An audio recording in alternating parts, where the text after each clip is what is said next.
couple people on the video slide right over here. Yeah, we're gonna talk those lines out of these.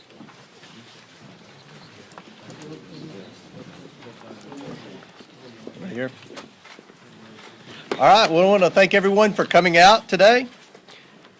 Today we're going to provide you with something that you all aren't used to with respect to congressional investigations, and that's evidence.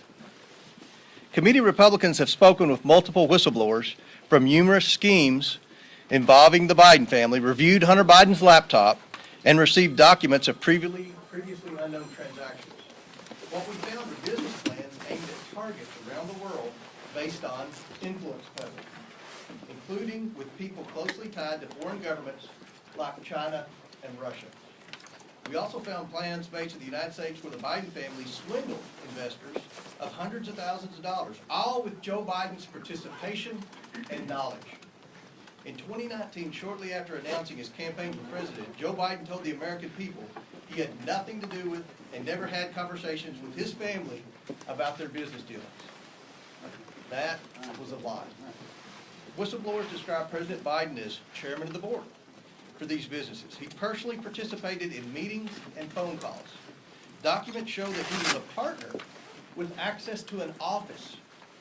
To be clear, Joe Biden is the big dog. This evidence raises troubling questions about whether President Biden is a national security risk and about whether he is compromised by foreign governments. Despite the president's claim that he wasn't involved in Biden family business schemes, these photos show Joe Biden meeting with his family associates while vice president.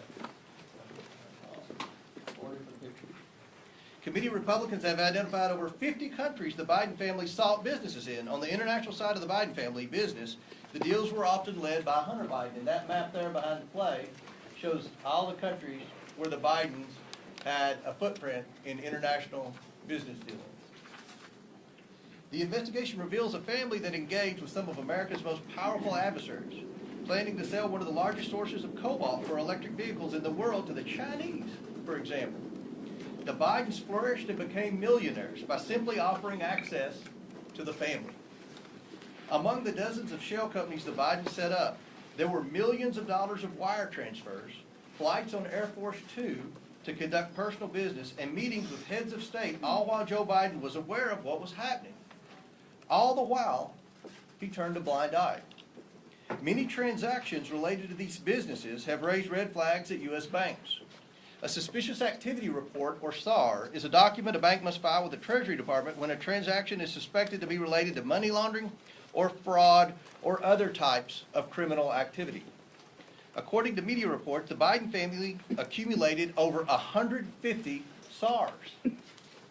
One SAR generated by an American bank to the Treasury Department connects Hunter Biden and his business associates to international human trafficking, among other illegal activities. The money that was being made from foreign principals in the same room as Joe Biden was increasingly spent on furthering illegal activity. The SARs show that Hunter Biden was conducting business with suspected human traffickers. The money gained through influence peddling was funneled to a suspected criminal enterprise. Again, one linked to human trafficking. We have repeatedly called on the Biden Treasury Department to release additional financial documents to committee Republicans, but thus far Treasury has refused. We want to know what the Biden administration is trying to hide from the American people and why they are not being transparent. We also found evidence Hunter Biden sought to evade these SARs using his financial advisor, coincidentally a Clinton administration official. We will continue to pursue all evidence, and specifically the SARs and bank records in the new Congress. As part of our investigation, we have evidence that the finances, credit cards, and bank accounts of Hunter and Joe Biden were commingled, if not shared. And on some accounts, at least, red flags were raised by banks to the account owner or owners indicating suspicious or illegal activity. One of Hunter's closest associates, Eric Sherwin, was accessing Joe Biden's money and writing checks to reimburse Hunter. Sherwin arranged the Biden's international deals around the world. At the same time, he was a frequent visitor to the White House, and Joe Biden during the Obama administration, visiting close to 30 times, and sometimes with international business partners and Hunter, according to Hunter's calendar. Sherwin was also the president of Hunter's company and was appointed by President Obama to a position in the administration. After an apparent falling out with Sherwin, Hunter began coordinating business himself, and increasingly the deals brought in Joe Biden as a direct equity holder. One of these deals involves the sale of American natural gas to China. Evidence suggests Joe Biden had a 10% equity stake through his son. And behind Glenn and Andrew is a map from Hunter's laptop. This was a PowerPoint presentation on his laptop in Chinese that they used in working with the Chinese. Now, let's think about this for a second. At a time when Americans are suffering from high energy prices because of this administration's terrible energy policy, we find evidence that Hunter Biden and Joe Biden were involved in a scheme to try to get China to buy liquefied natural gas, and from a whistleblower to try to get their foot in the door with China starting to purchase an interest in natural gas drillers. Now, people are in outrage over China buying farmland in the Dakotas. What about China starting to buy into our American energy industry at a time when we have an energy crisis because of the bad policies of the Biden administration? Now let that sink in. Hunter brought in millions of dollars from this deal from entities tied to the Chinese government. In emails obtained by committee Republicans, Hunter wanted keys made for Joe Biden and Jim Biden, his office mate. He provided Joe Biden's personal cell number and called him his partner. The other partners in that deal were two people closely tied to the Chinese Communist Party. And that's behind Andy and Jim, that's the email where Hunter sent to the landlord requesting keys, and the Chinese partners were on the email, and where he said, you know, Joe would need a key, and he even put Joe's cell phone number on there. Domestically, Jim Biden, Joe Biden's brother, used the Biden name to enrich himself in return for the promise that when Joe Biden became president in 2020, business partners would get rich by having access to a future Biden administration. By promising access to financing through Middle Eastern, Russian, and Chinese connections he made through Joe Biden, and by bringing his brother Joe Biden onto phone calls, Jim Biden was able to convince companies to give him loans of hundreds of thousands of dollars that he never repaid. The Biden administration has answered none of our requests for information regarding the Biden family or the financial transactions they engaged in. Instead, the Biden administration has spent over $250,000 to staff to, quote, deflect Hunter stories. Protecting the president's son who has committed crimes with Americans' tax dollars is a waste. The domestic and international scheme that promised access to wealth in a future Biden administration constitute fraud. And the president's participation in enriching his family is, in a word, abuse of the highest order.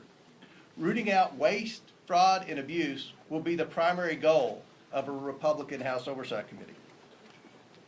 As such, this investigation will be a top priority. We are releasing a report today that details what we have uncovered. We are also sending letters to the Biden administration officials and Biden family associates renewing our request for voluntary production of documents relevant to this investigation. This is an investigation of Joe Biden, the President of the United States, and why he lied to the American people about his knowledge and participation in his family's international business schemes. National security interests require the committee conduct investigation, and we will pursue all avenues that have long been ignored. Committee Republicans have uncovered evidence of federal crimes committed by and to the benefit of members of the President's family. These include conspiracy or defrauding the United States, wire fraud, conspiracy to commit wire fraud, violation of the Foreign Agents Registration Act, violations of the Foreign Corrupt Practices Act, violations of the Trafficking Victims Protection Act, tax evasion, money laundering, and conspiracy to commit money laundering. The Biden family's business dealings implicate a wide range of criminality, from human trafficking to potential violations of the Constitution. In the 118th Congress, this committee will evaluate the status of Joe Biden's relationship with his family's foreign partners and whether he is a president who is compromised or swayed by foreign dollars and influence. I want to be clear. This is an investigation of Joe Biden, and that's where the committee will focus in this next Congress. I now turn it over to Oversight member and the next chairman of the Judiciary Committee, Jim Jordan.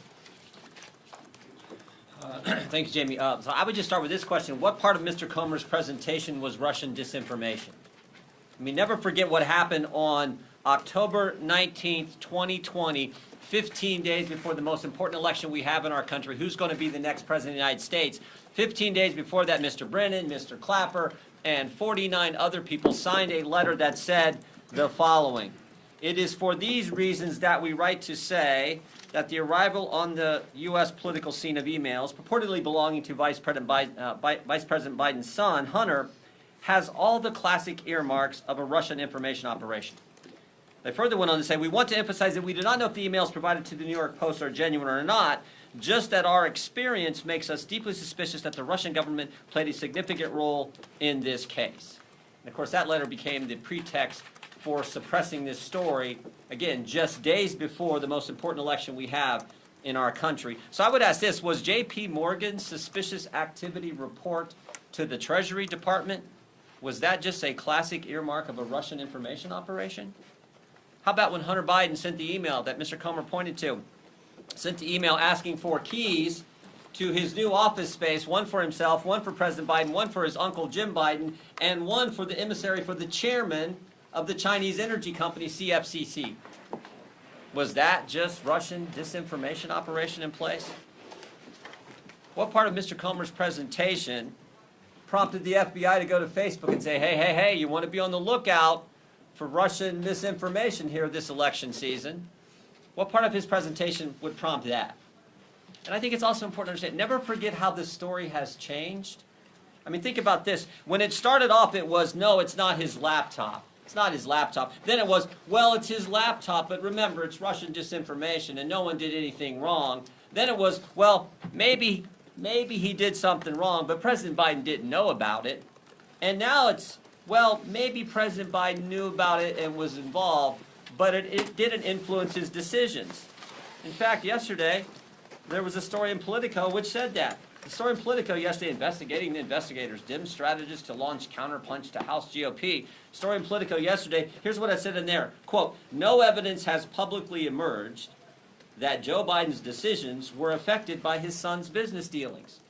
Wow, so we've went from it wasn't his laptop and it was Russian disinformation to, oh, whatever was in there didn't affect the president's business dealings, even though he was involved, even though the laptop was real, even though it wasn't disinformation. That's how far we've come. So I think there are all kinds of questions that need to be answered, and we're determined to get there. Here's some of them that I have. Did the FBI brief Twitter as well? We know they briefed Facebook. We know that had an impact on the election. There's been surveys done where thousands and thousands of voters across this country said it might have impacted their decision in the election in 2020. Did the FBI brief any of the 51 former intelligence officials who signed that letter? Again, that letter that became the pretext for suppressing this story. Who did the briefings? Who briefed Facebook? Here's a name that I think is interesting. Timothy Thibault.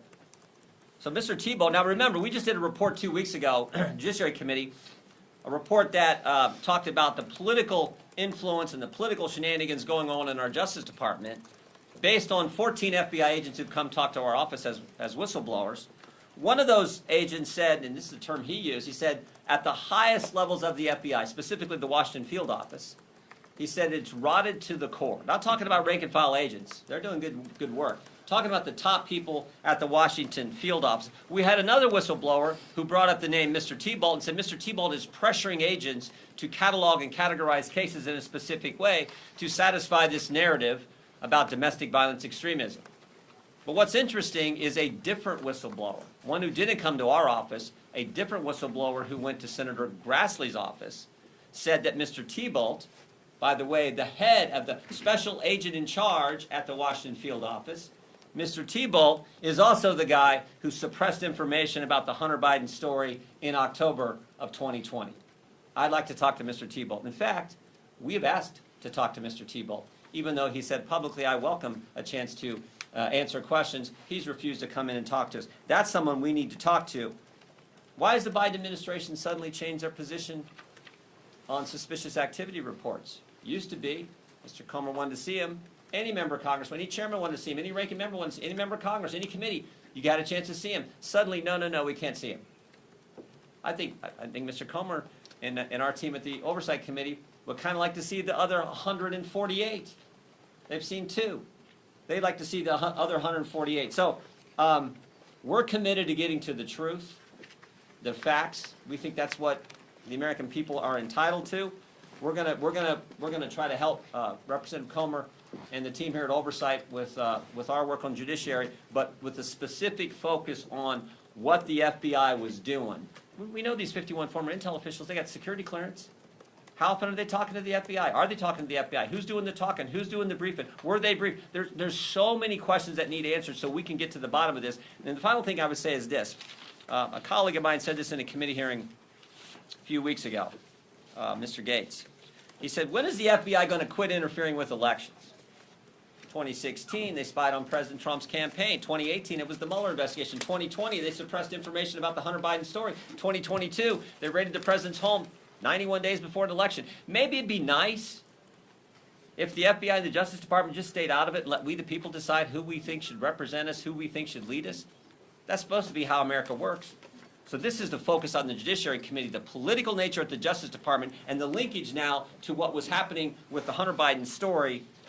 Again, just 15 days before we have a presidential election. We'll be happy to answer questions. Anyone on the committee will be happy to answer questions. Yes, sir. Are you also putting the FBI on notice for not bringing, and the Department of Justice on notice for not bringing any charges? And let me be very clear. Jim said this, but Jim's going to answer that question. The Oversight Committee, we are focused on the bank records moving forward. The Judiciary Committee is going to be focused on that, and Jim's going to answer that question. No, we're not putting anybody on notice. We just want to get the truth. I mean, that's why we issued the 1,000-page report 2 weeks ago that talked about. So I've been in Congress a few years now. I've never seen anything like it. 14 agents come talk to us while we're in the minority about how political that place has become. Talking about the purging going. These are terms they use, not we. Purging going on, purging of agents, the pressure to categorize cases in a political fashion. The putting the threat tag label on moms and dads who show up at school board meetings. We know of over 24 parents who were investigated, no one charged. But think of the chilling impact that has. You show up at some parent's home, you talk to them because she's in the group Moms for Liberty as an example. You talk to them, think of the chilling impact that has on other parents. So that's what we're interested in getting to the bottom of. And the only way you can hold people accountable and hopefully stop the behavior is to present it to the country. That's what we got to do. So we're committed to doing it in an aggressive fashion, but in a way that's consistent with the Constitution. Thank you. We know that the Department of Justice and FBI has been investigating Hunter Biden since 2018. How do you know that these claims that you are laying out in your remarks today and some of the examples that you have up here aren't claims that have already been fully investigated by those federal prosecutors? Maybe they had. We don't know. And can I follow up with the map that you were referring to? When was that PowerPoint from? That PowerPoint was from what year? Do we know exactly? I think it's in your packet, but 2017. So my follow-up there is, if this is from 2017, what is the connection to, the current energy crisis now, if that was years ago? Are you real? I mean, Joe Biden says he's going to stand up to China. Joe Biden says he's going to rewrite our whole energy policy, America first. And he was a 10% equity owner in a company whose sole mission was to purchase liquefied natural gas from the United States and try to take over the natural gas industry in America through natural gas wholesalers and natural gas drillers. I mean, I don't think Joe Biden's been honest to the American people about that. And I think that's a question you all need to ask at the next White House press conference. We didn't know about your involvement in a Chinese energy company. Does that in any way, shape, or form impact your energy policy? And that's something that I think every American deserves answers to, especially at a time when we're faced with record high energy prices because of Biden's energy policy. Yes. Will your committee call Hunter Biden or anybody in the Biden family to testify in an investigation, Secretary? Or yeah, we would love to talk to people in the Biden family, specifically Hunter and Jim Biden. I think the most important thing for us right now is to get those bank records. I mean, we have 2 suspicious activity reports in hand now, not because of the Biden family and certainly not because of Janet Yellen at Treasury, these suspicious activity reports are very detailed. And these aren't from little banks like in my part of Kentucky. These are Wells Fargo, J.P. Morgan. So these suspicious activity reports, and I don't think from day one, a lot of people in the media understand what a suspicious activity report is. Just so you know, suspicious activity reports were created after September the 11th as a way for the government to be able to track foreign transactions into American terror cells. Over time, it's expanded to include things like money laundering and other types of criminal activity. Because when, in September 11th, remember, the banks knew that these terrorists were getting wire transfers from Saudi Arabia, but the FBI and the federal authorities didn't. So that was how these were created. Under President Bush, under President Obama, and under President Trump, any committee in Congress could have access to those suspicious activity reports. But when Joe Biden became president, he changed the rules. Now, does anyone here doubt my suspicion that he changed the rules because his son and possibly himself had 150 suspicious activity reports? Are we the only ones that find that odd, that Joe Biden would change the rules when he became president? In fact, Maxine Waters had legislation to change the rules back. She didn't know why he changed the rules. And she had a bill, and part of the language in the bill was to override that rule and give Congress the access to those suspicious activity reports. I actually voted for Maxine Waters' bill because that was in there, and I don't vote for a lot of Maxine Waters' bills. So, yes.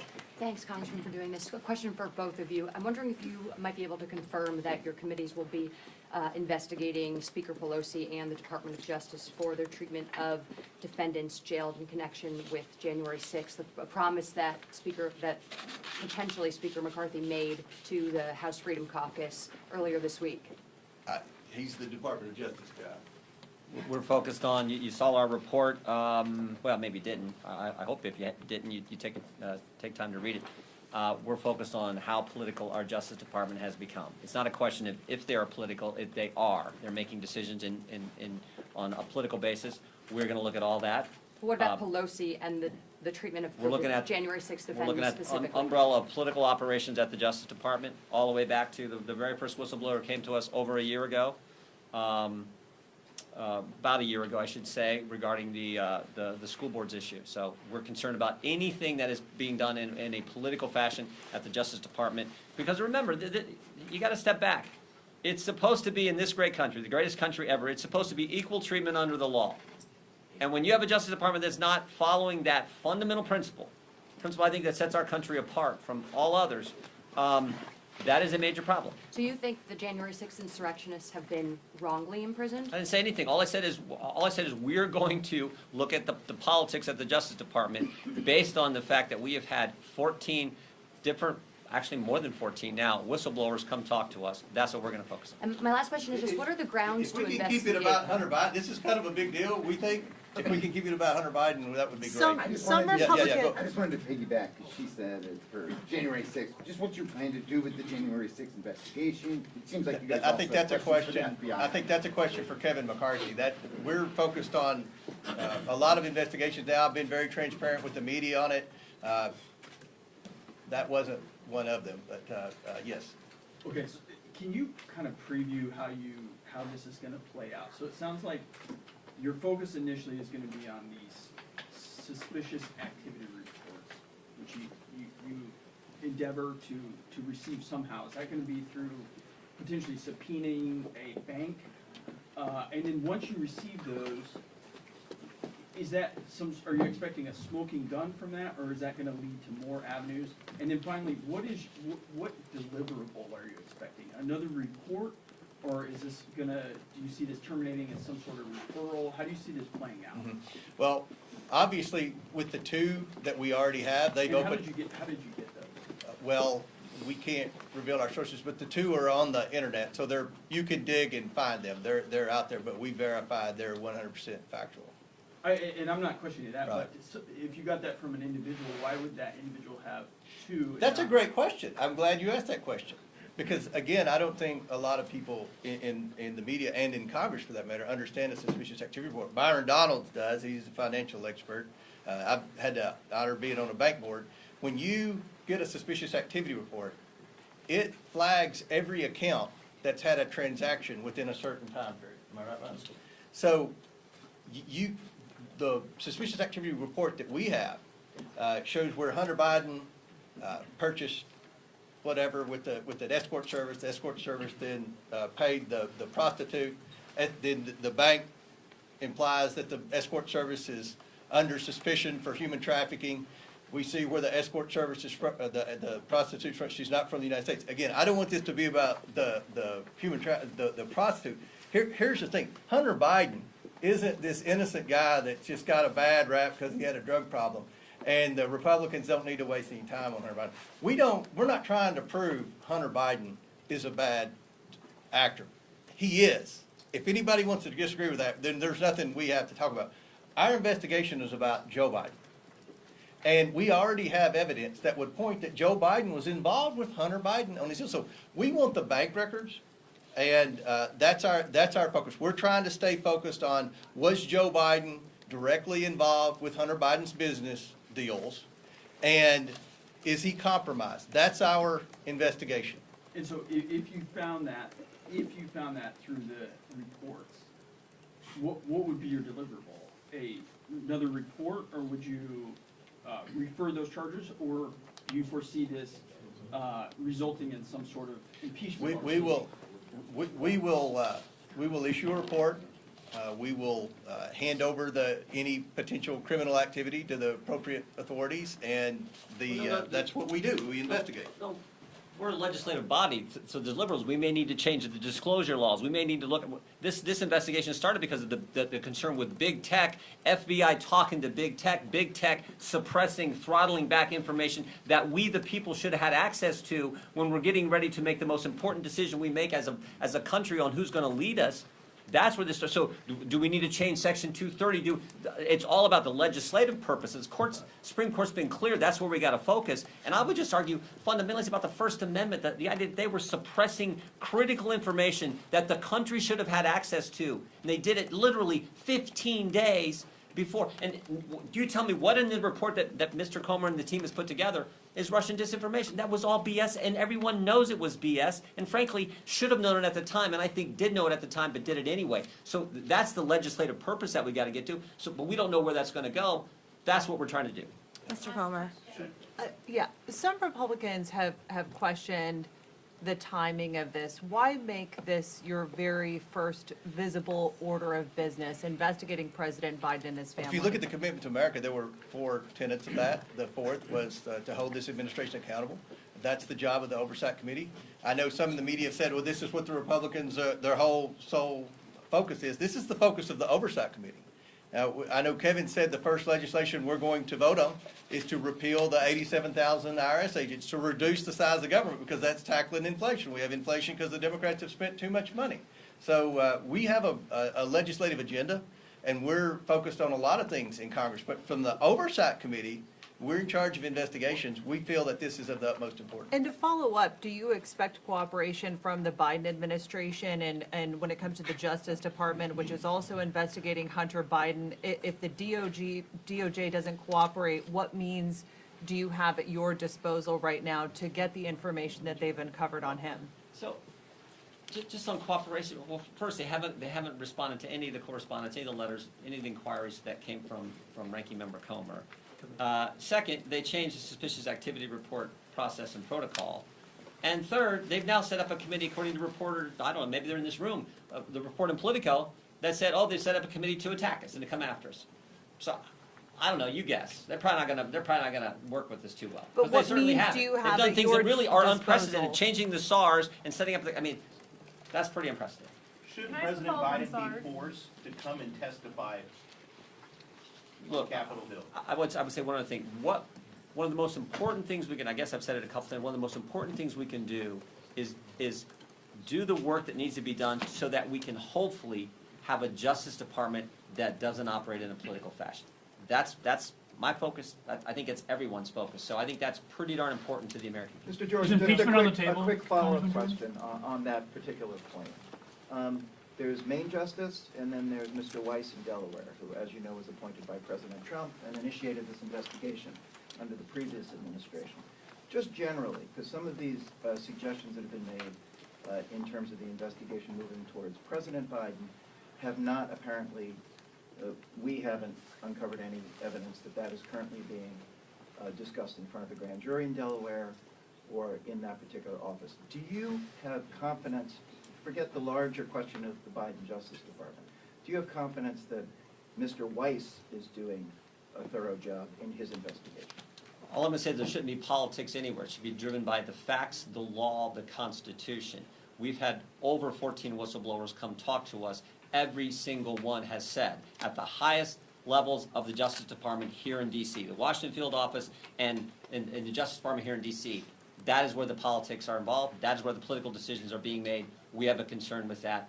That's what we're focused on. Do you have any, just to quickly follow on my follow-up, do you have any reason to believe that Maine Justice is attempting to influence the investigation? All I know is what the whistleblowers have told our office. That's what we're focused on. And I'll wrap it up with this. We'll all be available throughout the day for questions. I realize that congressional oversight doesn't have a lot of credibility in Washington. I blame Adam Schiff for that. We're going to change that. We're not going to talk about anything unless we have evidence. And that's how I started this out. You're going to be presented with something you haven't been used to over the past 4 years, evidence. And we believe that this is of the utmost importance. I've been watching the panels on CNN, everywhere else, where they say, oh, why are Republicans investigating Hunter Biden? Why are we wasting time doing this? This is an investigation of Joe Biden. I think we've laid out the evidence as to why we feel it's important, and we're going to move forward with that. We're going to do a lot of investigations. We're going to do a lot of probing. We're focused on waste, fraud, and abuse. There's no shortage of that in this federal government, let me assure you that. And that's going to be a priority for this committee. Every member of this committee is going to have priorities in areas where they're focused on in the next Congress. And we're going to try to restore credibility to congressional investigations, and we're going to try to get the backs of the taxpayers, because the taxpayers are the one that's taking it on the chin. Catherine, I'll end with you. What do you make of the fact that the U.S. Attorney in Delaware has been investigating Hunter Biden and his financial activities for 4 years, and yet no charges have been brought?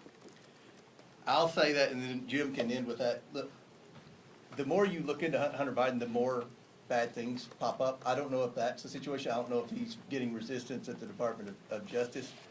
From what I've heard, they're looking into the tax evasion. There's no question he's evaded taxes. That's why he got the Hollywood lawyer to loan him $2 million to try to get caught up with the IRS on his tax bill. But at the end of the day, we're focused on some things that I think every American needs answers to. And one thing that I've learned from talking to a lot of you off the scene here is that I don't think a lot of people realize the evidence that's already out there pertaining to Hunter Biden. And I don't think anybody realized that Joe Biden is in fact involved in a lot of these. He was in fact involved in a lot of these. So the goal from this press conference is to show you, number one, this is an investigation of Joe Biden. We're focused on the bank records. We're very specifically focused on the bank records and the bank violations. And remember, Congress used to have access to the bank violations until Joe Biden changed the rules, which that in itself should be a front page story above the fold. I'm not telling you what to do, but that's pretty odd that he would change the rules to do that. And we laid out why we think it's important. So Jim can follow up. Impeach Biden? Thank you.